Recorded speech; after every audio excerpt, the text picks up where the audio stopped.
বিগত সরকারের আমলে প্রতিষ্ঠিত একটি দুটি বাদে অধিকাংশ ব্যাংক সংকটে জর্জরিত। আপনারা জানেন, তার মধ্যে ইসলামী ব্যাংক সহ ৬-৭টা ব্যাংক এস আলমের হাতে থাকায় সেগুলি একেবারে লুটপাটের শিকার হয়েছে। এগুলি আদৌ দাঁড়াবে কিনা সন্দেহ।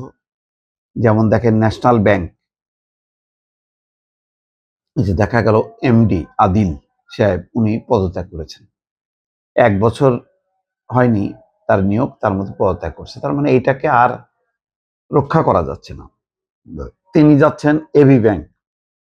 ওই এবি ব্যাংকও সংকটের মধ্যে আছে। এক সংকটে থাকা ব্যাংক থেকে তিনি যাচ্ছেন আবার এবি ব্যাংকে, যেখানে ন্যাশনাল ব্যাংকটাকে তিনি দাঁড় করাতে পারেননি। সেই ব্যর্থতার দায় নিয়ে তিনি আবার যাচ্ছেন এবি ব্যাংকে। আচ্ছা, গেল। কিন্তু এইদিকে আর এক খবর হচ্ছে, এস আলমের পর আল আরাফা ইসলামী ব্যাংক এবার কেডিএস এর হাতে, অর্থাৎ পুরনো মালিক ছিল কেডিএস, তার হাতে আবার চলে আসছে। সরকারের উচ্চ পর্যায়ের ইচ্ছায় আল আরাফা ইসলামী ব্যাংক পরিচালনার ভার আবারও পুরনো উদ্যোক্তাদের হাতে ফিরিয়ে দিয়েছে বাংলাদেশ ব্যাংক। ফলে অনিয়ম ও অনৈতিক কর্মকাণ্ডে যুক্ত থাকার অভিযোগে অভিযুক্ত ব্যক্তিরাও নতুন পর্ষদে স্থান পাইছে। পরিচালক নিয়োগের মাত্র দুদিনের মাথায় বাধ্য হয়ে দুজনকে পর্ষদ থেকে বাদ দিতে হয়েছে। নতুন করে পর্ষদ পুনর্গঠনের মাধ্যমে ব্যাংকটির মূল নিয়ন্ত্রণ চলে এসছে চট্টগ্রাম ভিত্তিক কেডিএস গ্রুপের হাতে। এর আগে আওয়ামী লীগ সরকারের মেয়াদে কেডিএস গ্রুপ আল আরাফা ইসলামী ব্যাংকের পাশাপাশি ন্যাশনাল ব্যাংকের দায়িত্বেও ছিল। এই দুই ব্যাংকেই তাদের সঙ্গে যুক্ত ছিল বিতর্কিত এস আলম। অর্থাৎ এস আলম ছাড়াও কেডিএস গ্রুপও এই ব্যাংকের সাথে যুক্ত ছিল। এখানে নবনির্বাচিত চেয়ারম্যান বদিউর রহমান বলছেন, দীর্ঘদিন পর ব্যাংকে ফিরে এসেছি। এখন আমার মূল দায়িত্ব ব্যাংকটিকে পেশাদারিত্বের সঙ্গে পরিচালিত করা, যাতে নতুন করে কোনো অনিয়ম না হয়। তবে সুনির্দিষ্ট অভিযোগে যাদের চাকরি গেছে তাদের ফিরে আনার সুযোগ নেই।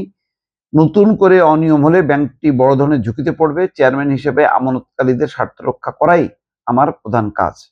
এদিকে পর্ষদ পুনর্গঠনের পরপরই নিযুক্ত পরিচালকদের কয়েকজন নানা অনিয়মের আগে চাকরিচ্যুত এবং অভিযুক্ত কর্মকর্তাদের ব্যাংকে ফিরিয়ে আনার উদ্যোগ নিয়েছে। এমনকি নবগঠিত পর্ষদের প্রথম সভাতেও এসব বিতর্কিত কর্মকর্তার কয়েকজনকে দেখা গেছে। একই সঙ্গে নতুন পর্ষদ দায়িত্ব নেওয়ার পর ব্যাংকটির একজন উপ ব্যবস্থাপনা পরিচালককে ডিএমডি পদত্যাগে বাধ্য করা হয়েছে বলে অভিযোগ উঠেছে। এসব ঘটনায় ব্যাংকটির কর্মকর্তা কর্মচারীদের মধ্যে নতুন করে আতঙ্ক এবং অস্থিরতা ছড়িয়ে পড়েছে। এই হলো পরিস্থিতি আল আরাফা। ফলে আল আরাফাকে আবার পুনর্গঠন করা হয়েছে পুরনো মালিক হিসেবে এস আলমের পরিবর্তে কেডিএস গ্রুপের হাতে দেওয়া হয়েছে। দেওয়ার পর এখন প্রশ্ন হলো, এটা কি বাঁচবে? তো আল আরাফা ইসলামী ব্যাংক, আমার কথা হলো যে নতুন হোক পুরনো হোক, এখন ব্যাংকগুলোকে বাঁচানো হচ্ছে অন্যতম প্রধান দায়িত্ব। একটা ব্যাংক, অন্তত ৬-৭টা ব্যাংকের মধ্যে যদি ২-৩টাও বেঁচে যায়, আলহামদুলিল্লাহ।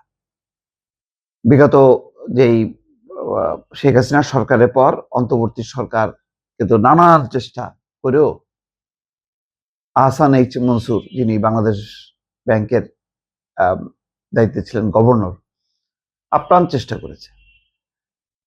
চেষ্টা ত্রুটি ছিল না, কিন্তু নানা পরীক্ষা নিরীক্ষার মধ্য দিয়ে আসলে শেষ পর্যন্ত কিছুই হয়নি, ফলাফল জিরো। যে সংকট, সেই সংকটই থেকে গেছে। এখন এই ব্যাংকগুলো বন্ধ করাও একটা বিপদ। বন্ধ করলে সমস্ত গ্রাহকদের টাকা দিতে হবে, হাজার হাজার কোটি টাকার চাপ পড়বে সরকারের। সরকার এখন এই টাকা দেওয়ার মতন অবস্থানে নেই। আবার এটাকে বাঁচায়ও রাখা যাচ্ছে না, একটা ফাটাবাসের মধ্যে পড়ছে। সরকার ফাটাবাসের মধ্যে পড়ে গেছে, না এটাকে বন্ধ করতে পারতেছে, কারণ বন্ধ করলে হাজার হাজার গ্রাহকের টাকা ফেরত দিতে হবে। ব্যাংকগুলো তহবিল শূন্য, তারা হলো লোকসান, এখন শত শত কোটি টাকা তারা লোকসান দিচ্ছে।